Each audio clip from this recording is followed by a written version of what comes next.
पूर्व मंत्री के निधन पर राजकीय सम्मान न मिलने से क्षेत्रीय जनता में आक्रोश। प्रशासन की उदासीनता से नहीं हुआ पूर्व मंत्री का राजकीय सम्मान। क्षेत्रीय विधायक ने विधानसभा में मुद्दा उठाने की बात कही। आजमगढ़ जिले के अतरौलिया विधानसभा क्षेत्र के पूर्व मंत्री रहे विभूति प्रसाद निषाद के निधन पर राजकीय सम्मान न मिलने से क्षेत्र में काफी आक्रोश है। उनके दाह संस्कार कार्यक्रम में सम्मिलित होने पहुंचे क्षेत्रीय विधायक डॉक्टर संग्राम यादव ने प्रशासनिक उदासीनता पर जमकर हमला किया। उन्होंने कहा कि एक पिछड़े समाज से जुड़े पूर्व मंत्री के निधन पर उन्हें राजकीय सम्मान न देना इस सरकार की पिछड़ों के प्रति मानसिकता को दर्शाता है। सपा विधायक यहीं नहीं रुके। संग्राम यादव ने कहा कि पूर्व मंत्री के निधन पर सरकार की मानसिकता खुलकर सामने आ गई है। शुरू से ही यह सरकार पिछड़ा विरोधी रही है। उन्होंने कहा कि विभूति निषाद ने पूरा जीवन गांव गरीब किसान की लड़ाई में समर्पित कर दिया। जनता ने इन्हें चुनकर विधानसभा भेजा और तत्कालीन सरकार में ये मंत्री भी रहे। ऐसे लोगों के निधन होने के बाद भी सरकार सत्ता के मद में चूर होकर इनको कोई सम्मान नहीं देती। इनका प्रोटोकॉल निर्धारित होता है, उन्हें वो सम्मान मिलना चाहिए। मगर पिछड़ा विरोधी सरकार ने पूर्व मंत्री विभूति प्रसाद निषाद के निधन पर उनसे उनका ये हक भी छीन लिया। इस तरह के आरोप विधायक संग्राम यादव ने लगाए हैं। उन्होंने कहा कि मंत्री जी की मृत्यु अतरौलिया क्षेत्र की बहुत बड़ी क्षति है। विधानसभा का सत्र शुरू होने पर इस मुद्दे को पूरी तत्परता और जोर शोर से समाजवादी पार्टी उठाएगी। उन्होंने यह भी कहा कि पिछड़े दलितों का अपमान समाजवादी पार्टी बर्दाश्त नहीं करेगी। इस संबंध में उप जिलाधिकारी बुरहानपुर अरविंद सिंह ने कहा कि कोरोना की वजह से बहुत व्यापक इंतजाम नहीं किया गया। नायब तहसीलदार को उनके दाह संस्कार स्थल पर भेजा गया था। पहले आपको सुनाते हैं सपा के 2 बार के विधायक संग्राम यादव का बयान, उसके बाद आपको बताते हैं कि कानून क्या कहता है।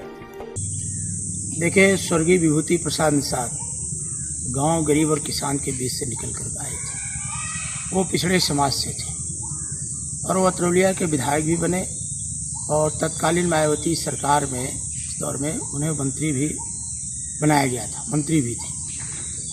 लेकिन विगत कई सालों से उनकी तबीयत खराब थी, उन्हें कैंसर की शिकायत थी।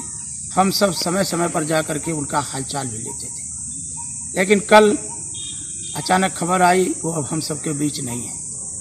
सहसा पूरे क्षेत्र में शोक की लहर दौड़ गई। हम सबको सूचना मिली, हम सब ने भी अपने तरीके से शोक व्यक्त किया।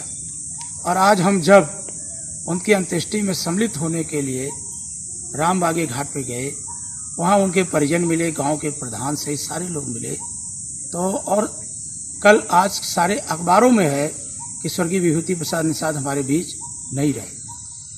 लेकिन आज हमें आपके बीच ये कहते हुए अफसोस है कि इतने बड़े कद्दावर नेता की अंत्येष्टि में प्रशासन की घोर उपेक्षा किया। उनकी अंत्येष्टि ना तो कोई सम्मान, हमें उम्मीद थी कि उन्हें राजकीय सम्मान से उनकी अंत्येष्टि होगी, लेकिन वहां जाने के बाद पता चला कि लेखपाल तक भी उनसे उनके आवास पर या उनके गांव जाकर के फूलमाला तक तो नहीं चढ़ाने का काम नहीं किया।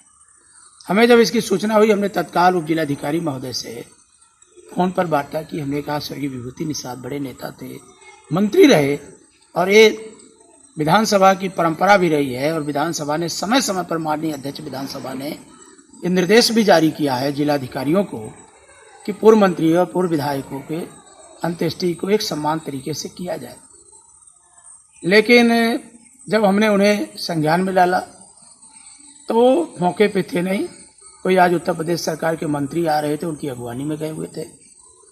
तो हमने अपनी शिकायत दर्ज किया कि इस तरह से घोर लापरवाही हुई। प्रशासन ने, खासकर बुरहानपुर तहसील प्रशासन, जिला प्रशासन ने इतनी बड़ी घटना को साधारण में लिया, जिसके कारण क्षेत्र में आक्रोश है। हम सब आक्रोशित हैं और हमारे कहने के बाद सहसा उनके अंदर जो भी चेतना जागृत हुई हो कि उन्होंने नायब तहसीलदार को निर्देशित किया। जब अंत्येष्टि लगभग समाप्त हो गई थी, हम सब वहीं थे, सब कुछ क्रियाक्रम सब खत्म हो गया था, तो नायब तहसीलदार आए और आ करके अपनी असमर्थता व्यक्त कर रहे थे कि आज चुनाव था, हमारी चुनाव में इधर उधर ड्यूटी के कारण हम लोग श्रद्धांजलि या श्रद्धा सुमन नहीं अर्पित कर पाए। हमें कहा यद्यप चुनाव है, लेकिन अतिरिक्त मजिस्ट्रेट ना जाने कितने मजिस्ट्रेटों की तैनाती होती है। अगर इसको संज्ञान में लिए होते, किसी को भी भेज करके, कोई सक्षम अधिकारी को जो प्रोटोकॉल के अंतर्गत आता हो उसको भेज करके स्वर्गीय विभूति निषाद के पार्थिव शरीर पर अगर शासन प्रशासन के लोग श्रद्धांजलि या पुष्प अर्पित कर दिए होते तो हम सबको इस जो असहनीय पीड़ा हुई है उनके न रहने पर कहीं न कहीं ये लगता है कि उनकी नज़र। यदि नियम कानून की बात करें तो केवल वर्तमान और पूर्व प्रधानमंत्री, वर्तमान और पूर्व केंद्रीय मंत्री, वर्तमान और पूर्व राज्य मंत्री ही इस तरह के अंतिम संस्कार के हकदार हैं। लेकिन समय के साथ नियम बदल गए हैं, लिखित रूप से नहीं, कार्य रूप से। अब यह राज्य सरकार के विवेकाधिकार पर है कि किसका पूरे राष्ट्रीय या राजकीय सम्मान के साथ अंतिम संस्कार किया जाएगा, यानी कि कोई निर्धारित दिशा निर्देश नहीं है। CIB इंडिया न्यूज की सभी खबरों को देखने के लिए लाल रंग की बटन को दबाकर चैनल को सब्सक्राइब जरूर करें, घंटी जरूर दबाएं ताकि हमारी सभी खबरों के नोटिफिकेशंस आप तक पहुंचते रहें।